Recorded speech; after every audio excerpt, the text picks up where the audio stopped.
Coaching institutes और AI पे आते हैं, आपको ये कैसा फ्यूचर दिखता है कोचिंग इंस्टीट्यूट्स का? आपको लगता है कि चैट जीपीटी आने के बाद, ऑनलाइन जब से सारी चीज़ें हुई हैं, इतना कुछ मटेरियल अवेलेबल है, ऑनलाइन फ्री है, आप जाके पढ़ सकते हैं, क्यों एक बच्चा बिहार या पटना या किसी भी साइड से कोटा जाए जब वो अपने घर पे बैठ के पढ़ सकता है, फ्री में एक्सेस पा सकता है? इज इट ऑल अबाउट माहौल, या कुछ ज़्यादा ही इसको एग्जैजरेट कर दिया कि माहौल नहीं बन पाता घर पे, बाहर जाके पढ़ना चाहिए? हाँ, बताया ना, नाच नावे आंगन टेढ़ा, माहौल सब जगह होता है। मैं बता रहा हूँ, पोस्ट कोविड बहुत कुछ बदल गया। एक नई दुनिया पैदा हुई पोस्ट कोविड के बाद, बिल्कुल नई। तो नोकिया जब उस नई दुनिया को नहीं समझ पाया तो नोकिया गायब हो गया। क्या जलवा था नोकिया का। लेकिन नोकिया, जो भी व्यक्ति टाइम को नहीं समझेगा, जैसे मुसलमान है, ये टाइम को नहीं समझते भाई। एजुकेशन, मॉडर्न एजुकेशन यूरोप को कहां से कहां पहुंचा दिया। तो आप मदरसा का चलाते हो, चलाओ, पर उसको क्यों नहीं आप मॉडर्न एजुकेशन के पैरेलल पे बेस करते हो?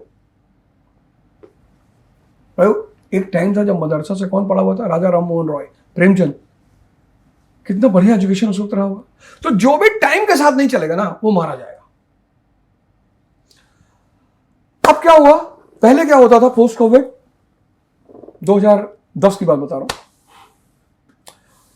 वाजीराम में एडमिशन खुलता था और लाइन लग जाती थी भाई साहब। 9 बजे का टाइम होता था ऑनलाइन रजिस्ट्रेशन का, और 9:05 पे बैचेस फुल। एक साथ 10 बजे आए, बोले भैया एडमिशन लेना, बोले खत्म हो गया। खत्म हो गया? अरे 10 बजे रहे भैया। अरे भैया, बोले 9:05 पे साइट क्लोज हो चुकी थी। ये जलवा था। अच्छा, उसमें था क्या?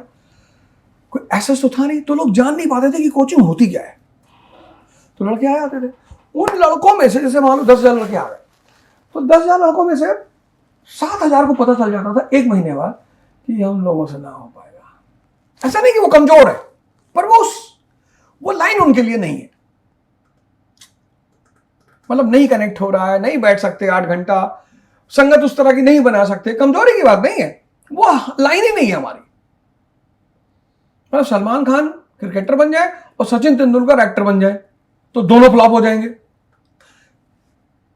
दोनों फ्लॉप हो जाएंगे, क्योंकि वो उनकी लाइन नहीं है। अब क्या हुआ, पोस्ट कोविड के बाद वो जो देखने आते थे लड़के, उन्होंने कहा भाई देखना ही तो है, ऑनलाइन ले लो। उसमें से कुछ लोगों ने कहा भाई फ्री टेलीग्राम पे पढ़ा है, किसका नोट्स चाहिए, अब 2 जगह ले जाओ। किसके वीडियो चाहिए, विकास देवकीर्ति के, ले जाओ। तो इन लोगों ने वहां से जब देखना शुरू किया फ्री, तो जो चीज ये 2 लाख दे के समझते थे 1 महीने बाद, वो समझ जा रहे। पहली चीज। दूसरी चीज, AI generation, Gen Z is not interested in IAS। उसको पता है वीडियो बनाएंगे और DM साहब इसे सीधे खड़े नजर आएंगे। उसको सोशल मीडिया की ताकत पता है कि एक वीडियो बनाएंगे ऐसे सड़क पे कूड़े की और ट्विटर पे डालेंगे।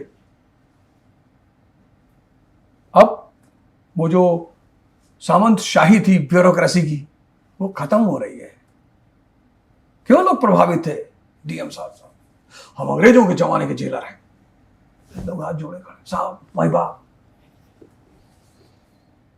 अब तो लड़के ट्रेन में बैठ कर डाल दिए रेल मिनिस्टर को, वॉशरूम में डिब्बा नहीं है, अगले स्टेशन पे डिब्बा आ गया जी साहब।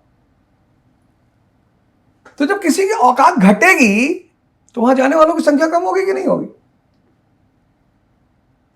ये पोस्ट कोविड जनरेशन जो है, इसको कौन बैठा के 2.5 घंटा पढ़ाएगा?